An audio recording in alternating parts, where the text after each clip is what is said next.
Hello வணக்கங்க. இன்னைக்கு வந்து என்ன சப்ஜெக்ட் வீடியோன்னு நீங்க எல்லாருமே எதிர்பார்த்துட்டு இருப்பீங்க. உங்களோட எதிர்பார்ப்பை பூர்த்தி பண்றது மாதிரி அழகான ஒரு பிசிக்ஸ் தான் reflective light and reflective light அப்படின்னு கேட்டிருக்காங்க. இதுல வந்து நம்ம இன்னைக்கு ரிஃப்ளெக்டிவ் லைட்டை பத்தி மட்டும் நம்ம பார்க்கலாம். ஓகேவா?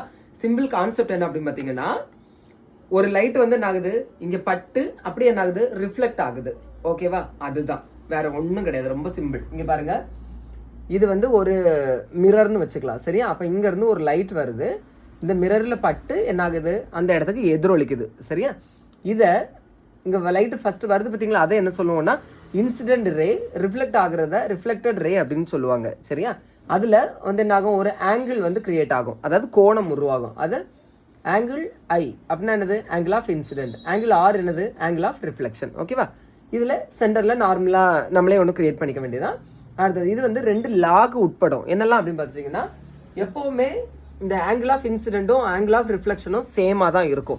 இன்னொன்று என்ன அப்படின்னு பார்த்துட்டீங்கன்னா, இன்சிடென்ட் ரேயா இருக்கட்டும், ரிஃப்ளெக்டட் ரேயா இருக்கட்டும், நார்மல் ரேயா இருக்கட்டும், எல்லாமே என்ன செய்யும், ஒரு பாயிண்ட்ல தான் மீட் பண்ணிக்கும். ஓகேவா? இந்த 2 லாவும் ரொம்ப ரொம்ப முக்கியம். அப்புறம் வந்து டைப்ஸ் என்ன அப்படின்னு பார்த்தீங்கன்னா, ரெகுலரா இருக்கும், இர்ரெகுலரா இருக்கும். ரெகுலர் மீன்ஸ் அதனோட அந்த மிரர் வந்து நார்மலா இருக்கக்கூடியது. ஓகேவா? இர்ரெகுலர்னா எசக புசகா இருக்கக்கூடியது. புரிஞ்சுக்கோன்னு நினைக்கிறேன். புரிச்சுதான் லைக் பண்ணுங்க. தேங்க்யூ.